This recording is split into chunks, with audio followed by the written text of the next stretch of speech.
마감하는 그러한 주이기 때문에 우리가 복음 중에서 가장 중요한 예수 그리스도의 용서라고 하는 것을 얼마만큼 실천하며 살아왔는가를 오늘 이 탕자가 귀향하는 얘기가 나갑니다. 탕자가 먼 나라 갔다가 다시 아버지 품으로 돌아오는 탕자의 귀향을 통해 예수님이 말씀하시는 그 뜻, 용서의 실체가 무엇이며 우리가 이제 앞으로 도달해야 될 것이 바로 귀향입니다. 우리의 귀향은 어떤 모습이 돼요? 우리 영적인 귀향은 어떠한 모습을 갖춰야 되는가 은혜 받는 시간이 되길 바랍니다. 먼저 그림을 한 장 보여드리겠습니다. 이 그림은 렘브란트라는 사람이 저 그림을 그렸습니다. 보통 피카소나 화가들이 그림을 그리면 당대에는 그 가치가 없습니다. 그런데 그 화가가 죽은 다음에 그 감추인 의미를 깨닫게 되면서 죽은 뒤에 값이 막 천정부지로 올라가는 거예요. 근데 렘브란트는 그러지 않았다는 거예요. 그가 그림만 그렸다면 히트가 치는 거예요.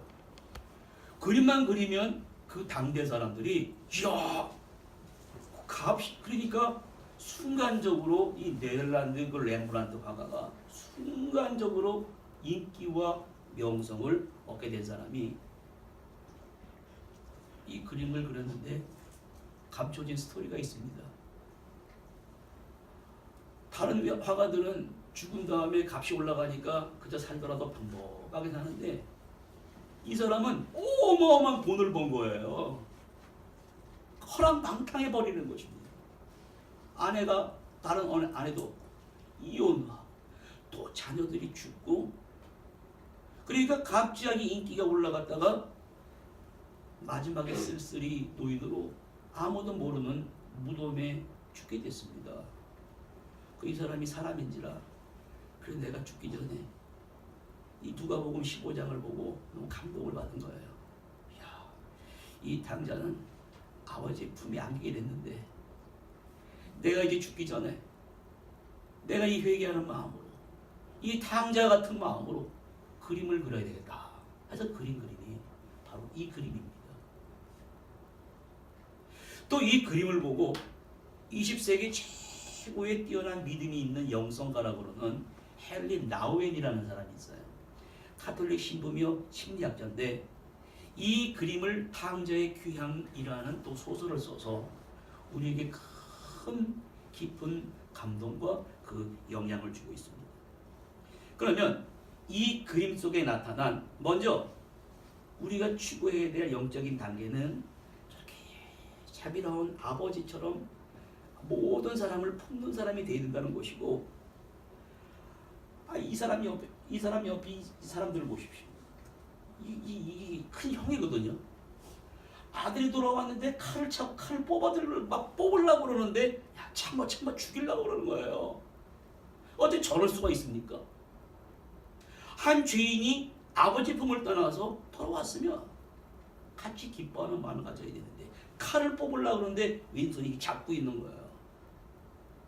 그럼 왜? 우리가 저렇게 작은 아들과 큰 아들의 고민과 역경은 뭐냔 말이에요. 작은 아들과 큰 아들의 고민과 역경을 알고 우리가 돌아가야 될 영적인 귀향을 우리 한 해를 마지막을 맞이하지 않습니까? 우리 마지막 순간이 다가옵니다. 우리가 어떻게 마지막으로 영적인 귀향을 이루어야 되겠는가? 그 의미를 발견하는 시간 되기를 바랍니다. 먼저 작은 아들의 모습을 보면 문제의 발단이 아버지가 돈이 많으니까 아버지가 돌아가신 뒤에 유산을 받는 것이 상식적인 일입니다. 근데 간혹 그런 아들들이 있습니다. 그때까지 기다릴 수가 없는 거예요. 아버지가 분명히 죽을 거니까 유산을 미리 달라. 이 사람 마음이 떠난 사람입니다. 마음이 아예 아버지로부터 떠났는데 아버지가 그 마음을 읽었습니다.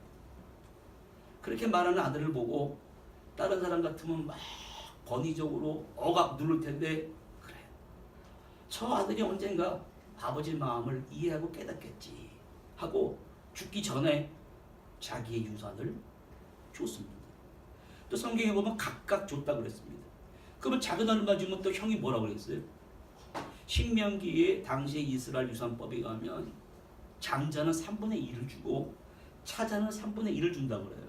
지금 우리나라는 법이 안 그래요. 똑같이 n분의 1이야. 다 형제가 4명이면 4분의 1씩 나누는 게 법입니다. 당시에 차자 3분의 1 달라. 그래가지고 아버지가 그래 저렇게 마음이 떠난 아들을 백날 얘기해봐야 통하지도 않으니까 본인이 재산을 다 쓰고 언젠가 그 마음이 돌아오겠지 하고 유산을 나눠줬습니다. 그런데 큰아들 얘기는 안 나옵니다만은 큰아들은 3분의 2 받고 이건 불효자식이거든요. 그렇게 하면 안 되는 거예요. 이스라엘 법에 의하면은 아버지가 살아계실 때 유산 쓰고 돌아다니면 동네 사람들이 손가락질 합니다. 저는 뭐저 불효자식인. 자기는 그런 소리 듣는 게 싫었거든요. 그러니까 아버지한테 다시 드리는 거예요.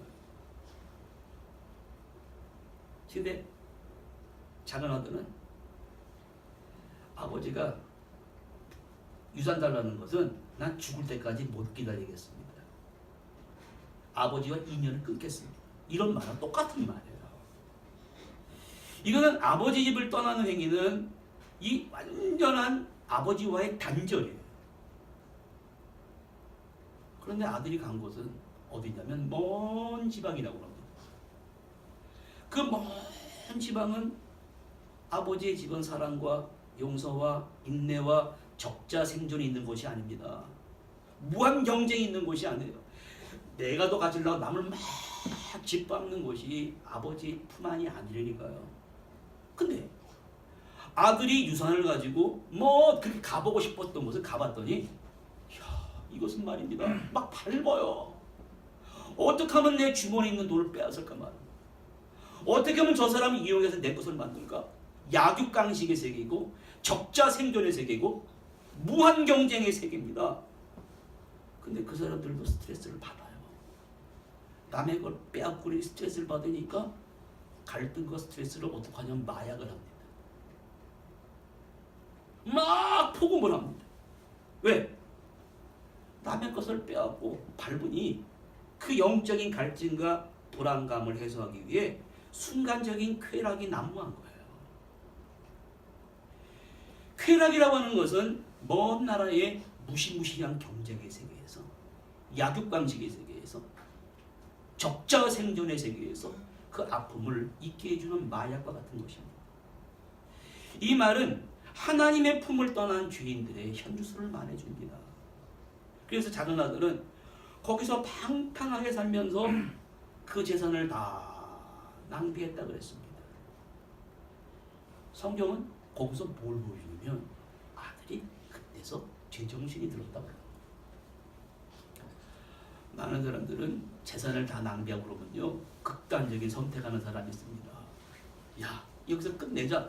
근데 이 아들은 뭐라 생각하냐면 지금 먹을 게 없어서 남의 집에 들어가서 일하는 종이 돼가지고 돼지를 치면서 돼지가 먹는 쥐염절염을 먹으면서 뭐라고 그러냐면 아버지의 집을 생각하는 거예요.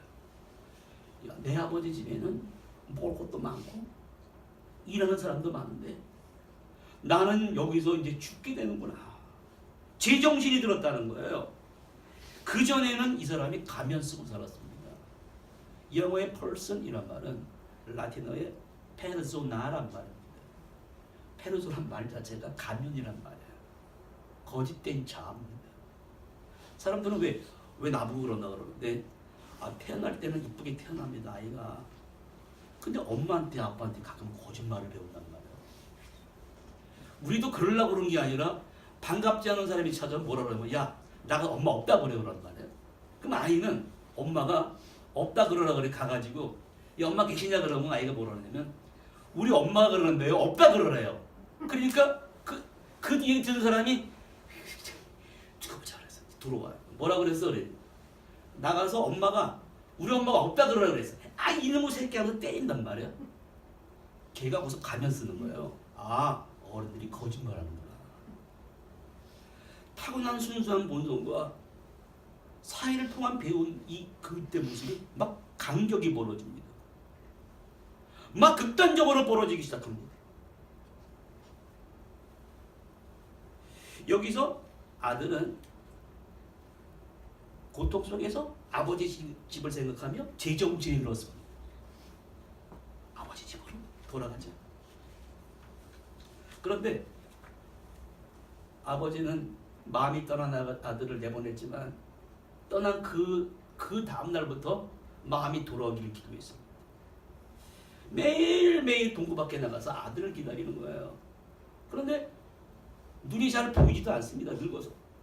그런데 이 사람이 텔레파시라고 하는 게 있기 때문에 저 멀리 지나가는 아들이 혹시 내 아들이 아닌가 매일매일 나가다 기다리는 거예요. 이 하인과 형들이 그 모습을 봅니다. 저 내 아들이 아니에요. 근데 어느 날 멀리서 보니까 웬 거지가 한 마리가 들어오고 있단 말이에요. 근데 저 내 아들이야. 내 아버지 마음을 떠난 아들이에요. 아들이 거지가 돼가지고 저기서 걸어오고 있었습니다. 아버지 신발 막 달려가지고 돼지 타봤으면 냄새가 납니다. 막 목욕도 안 했습니다. 그 아들을 끼안고 입을 맞추고 좋아하는 거예요. 성경은 이 모습을 왜 보여주냐면 아버지의 품을 떠난 죄인들이 아버지의 품으로 돌아오는 그 모습을 보여줍니다. 하나님이 바로 이 아버지와 같은 모습입니다.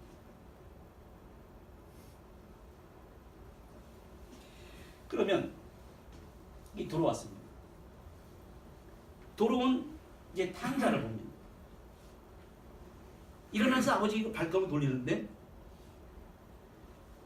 아들이 그동안 오면서 연습을 했습니다. 내가 아버지 앞에 가서 너무 창피해. 연습을 했습니다. 연습한 말이 뭐냐면 나는 하늘과 아버지께 죄를 졌습니다. 어떻게 아버지가 살아있을 때 제사를 달라고 그래가지고 죄를 졌고 나는 지금부터 아들이 아닙니다. 아들이 아니니까 이 집에 하인으로 나를 써주세요. 여러분 얼마나 잘못한 걸 회개하는 마음이에요. 아버지가 이야 아들이 사람이 됐네. 네? 여러분 자식들이요 아버지 마음 몰라줍니다. 자기 것만 막 바르려고 그러고요. 지금 사람이 되어 돌아온 거예요.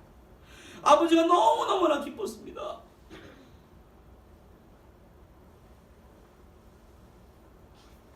이 그림을 그린 렘브란트는 살아있을 때 어마어마한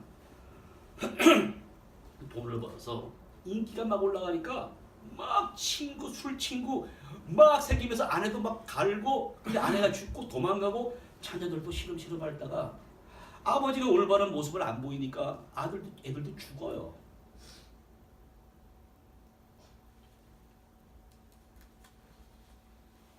그래서 자기 비참한 상태를 죽을 때는 그 무덤을 아무도 몰랐답니다. 자신의 모습을 그린 거예요. 저 렘블란트예요. 이게 렘블란트예요. 한때는 인기가 엄청났지만 모든 것을 다 잃어버린 그 모습을 그리고 싶은 거예요. 그랬는데 나를 쳐다보는 이 시각들을 보래요. 긍휼히 여겨줘야 되는데 사람들은 막 죽일 저 자식이 들어와가지고 뭐 하려고 그러지?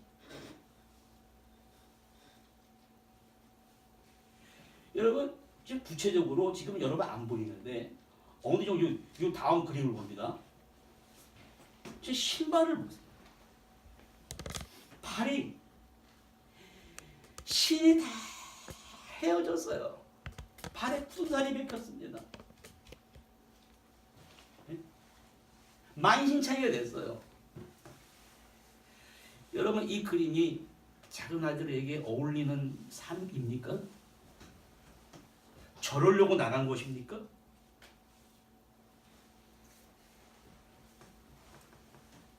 신발을 한쪽은 벗겨졌습니다.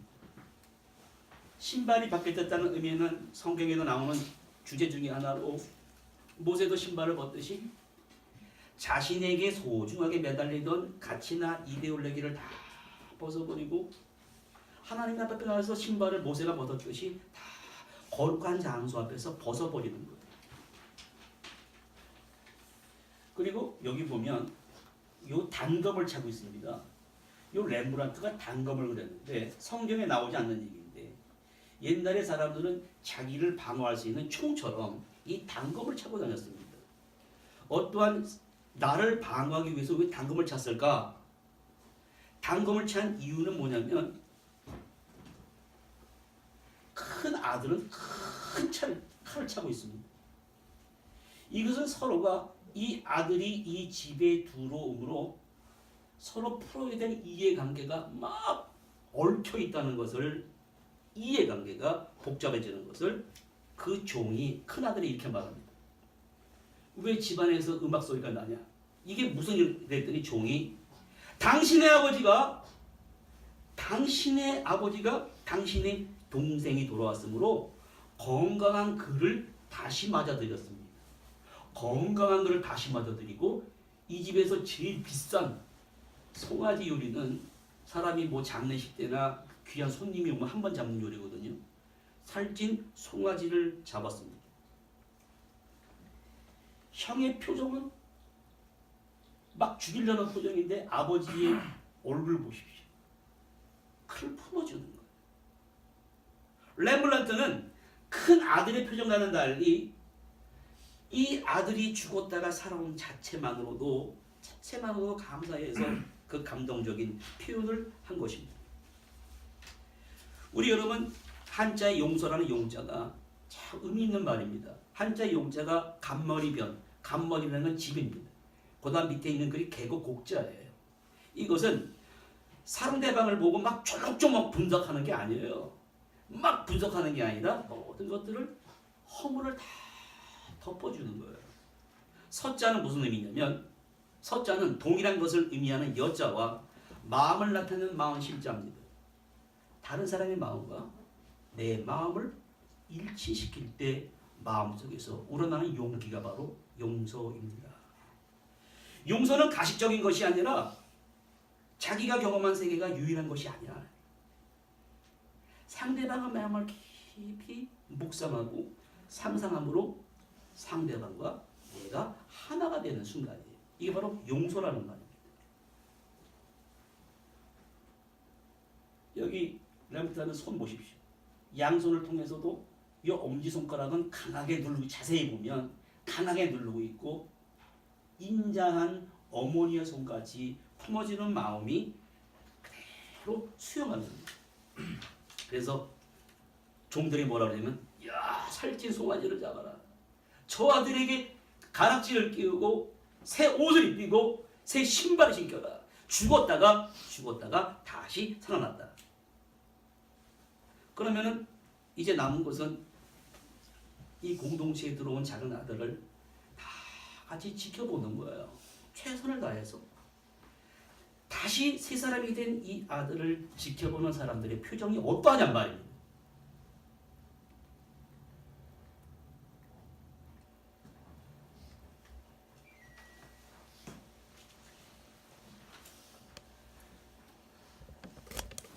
아들을 바라보는 바리새인 모습, 차가운 모습과 아버지의 마음을 나타내는 이 모습이 극적인 대조를 이루면서 나타났습니다. 렘브란트는 여기서 뭘 그렸냐면 큰 아들의 마음의 심리를 그린 것입니다. 또 아버지의 마음을 그린 것입니다. 그런데 큰 아들의 심리는 뭐냐면 이제 작은 아들이 아버지 유산을 받아서 다 쓰고 돌아와서 이제 남은 것은 아버지가 죽으면 다 아버지께 내게 됩니다. 그런데 이게 죽은 게 아니라 살아 돌아온 거예요. 살아 돌아왔으니까 살찐 송아지가 내 거였었어요. 작은 아들의 손가락에 끼우는 가락지, 신발, 옷, 그 아버지께 다 내 것인데 내 것을 다 작은 아들에게 주는 게 너무나 아까웠던 것입니다.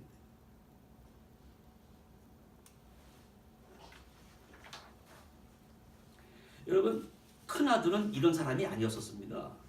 그 전에 유산 상속할 때 3분의 1 받았을 때 3분의 2를 받아서 장남이니까 살았을 때는 아버지 거 받으면 안 되니까 아버지에게 다 드렸습니다. 그래서 동네 사람들이 큰 아들을 종종했습니다. 글쎄 저 집에는 아들이 둘이 있었는데 그 못된 놈은 산부에 다 나가고 아들은 산부에 다 아버지가 낳긴 아주 마을에서 존경을 받았거든요. 그런데 완전히 사람이 변해버린 거예요. 왜 변했냐면 작은 아들이 돌아와서 아버지가 용서하는 그 모습을 보고 완전히 정반대의 인간이 되어버렸습니다. 여러분 이게 뭐냐면은 사람의 깊은 무의식 속에 있는 분노와 상처가 표출되는 거예요. 저를 포함해서 여러분 모두, 여러분과 같이 살고 있는 사람 모두 이 깊은 무의식의 세계 속에는 내가 보이지 않는 상처가 있습니다. 분노가 있습니다. 이게 왜 있냐면 이건 본능적인 거예요. 그 니체라는 사람이 이런 말을 했거든요. 결혼은 거대한 대화라면 대부분 실제 결혼은 낙제 점수를 받을 수밖에 없다. 이런 말을 했대요.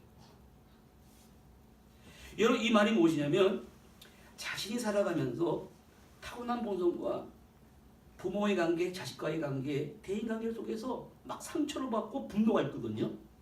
다 벌어질 수밖에 없습니다. 다 벌어질 수밖에 없어요. 그것을 이해할 수 있는 마음을 가져야 된다는 거예요. 타인과 이 벌어진 간극을 이해하지 못하고 자기 것만 주장하면 안 된다는 것을 보여주는 것입니다. 두 사람이 함께 살면서 아이 낳아 키울 수 있습니다. 그러나 배우자와 벌어진 간극을 그 신비함을 이해하지 않으려 한다면 그 결과는 상상할 수 없을 만큼 힘들게 된다는 것을 보여주는 거예요. 여기 아들을 보세요. 아버지의 기쁨에 동참하지 못했습니다. 아버지가 잔치를 벌이는데 난 못하겠다는 거예요. 그 큰 아들의 심리를 보여줍니다. 왜? 난 도덕적으로 우세하거든요. 영적으로 우세하다는 거예요. 스스로 나는 제단 위에 서 있는 성실한 아들입니다. 이걸 보여줍니다. 그때 아버지가 뭐라고 그러냐면 야 그게 아니야. 너는 항상 나와 함께 있었잖아. 내 것이다. 네 것이 아니니? 그런데 이 동생은 죽었다가 살아났잖아.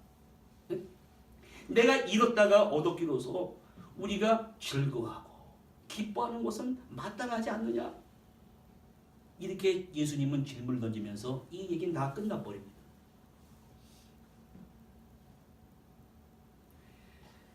렘브란트의 이 탕저의 기양은 아버지와 작은 아들, 큰 아들의 심리를 묘사한 작품입니다. 특별히 렘브란트 자신이 너무 탕자와 같은 삶을 산 거예요. 그걸 뒤로한 제 회함과 희망을 그린 작품입니다. 자기가 이제 죽어요. 영적으로 아버지 앞에 귀향하는 모습이에요. 여러분 사람들은 누구나 자신이 누리고 있는 행복에 감사하지 못합니다. 늘 불만족하면서 막 곳으로 자꾸만 떠나려고 그래요. 작은 아들처럼 명예와 이성의 유혹과 돈의 삶이 우선될 때 거기서는 경쟁이 있거든요. 막 스트레스 받고 그것을 풀기 위한 극단적인 쾌락이 또 따라야 돼요. 그러나 소수만이 아버지의 품으로 돌아옵니다. 결론적으로 가톨릭 사제였고 심리학자인 헨리 나우에는 이 그림이 소장되어 있는 세계 3대 박물관이 대형 제국의 박물관, 파리 루블 박물관, 또 하나가 러시아에 있는 그 박물관인데 이 박물관을 보러 간 것입니다. 이 사람은 이 그림을 보자마자 충격을 받았다는 거예요. 발걸음이 떨어지지 않았다는 것입니다. 특별히 저 큰 아들이 긴 칼로 막 작은 아들을 죽이려는 저 마음이 헨리 나우엔의 마음이었다는 거예요. 하버드 대학교에서 대학 교수인데 학생들에게는 회계학을 가르치면서 자기는 회계하는 자리에 있지 않았다는 것을 발견했다는 것입니다. 내가 탕자예요. 헨리 나운이 탕자라는 것입니다.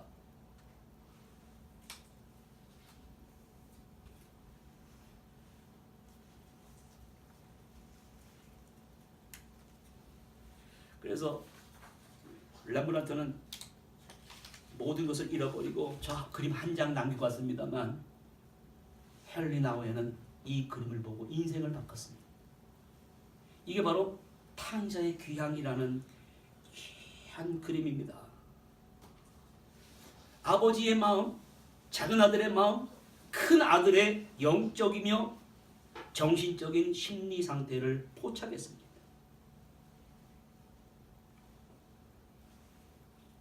그래서 이 헨리 나우엔이 이 그림을 보고 자기의 삶을 해석하고 이제 내가 얼마나 남았겠는가. 하버드 대학 교수직을 사표를 내고 지금도 있습니다만은 캐나다의 온타리오 주에 있는 라르시 데이 브레이크라는 지적 장애인 공동체를 만들었어요. 태어났는데 지적으로 장애를 받아서 고통 중에 있는 사람들과 함께하면서 그들에게 직업을 알선해주고 그림을 배워주고 음악을 가르쳐주고 그들이 스스로 자립할 수 있는 공동체를 만들어 10년 동안 같이 하다가 세상을 떠났다고 합니다. 거기서 이분이 쓴 책에 이런 말이 나와요.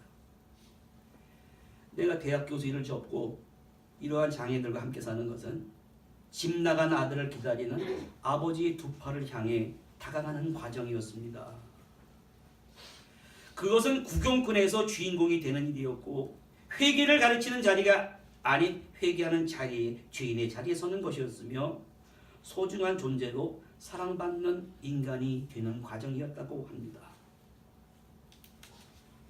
그의 책 33쪽에 이런 충격적인 말이 있습니다. 저 아버지의 품은 그토록 들어가기를 원하면서도 두려워서 차마 발을 들여놓지 못했던 자리입니다.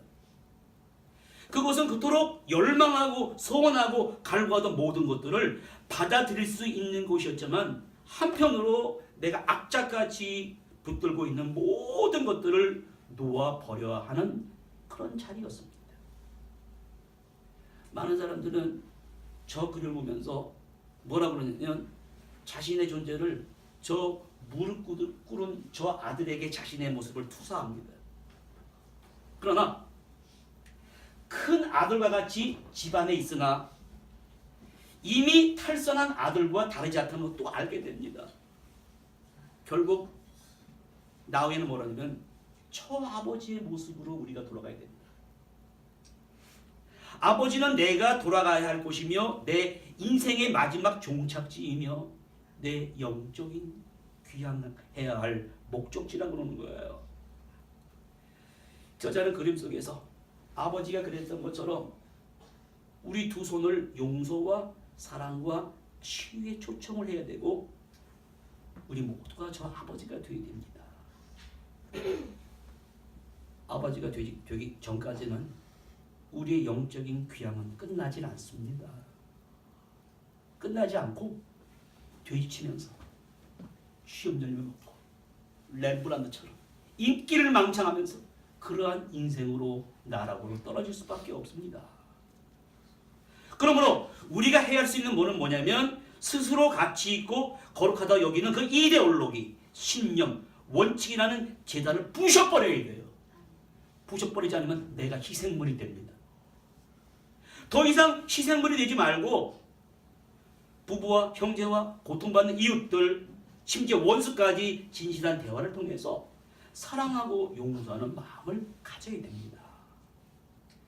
이 귀한 마음으로 1918년도 아름다운 유종의 미를 거두시고 이제 앞으로 마지막이 있듯이 우리가 도달해야 할 영적인 귀향까지 아름답게 이루실 수 있는 성도님들이 되시기를 간절히 바랍니다. 기도하시겠습니다. 하나님 아버지, 2018년도 한 해를 보내는 성령 주일에 주신 말씀 감사드립니다.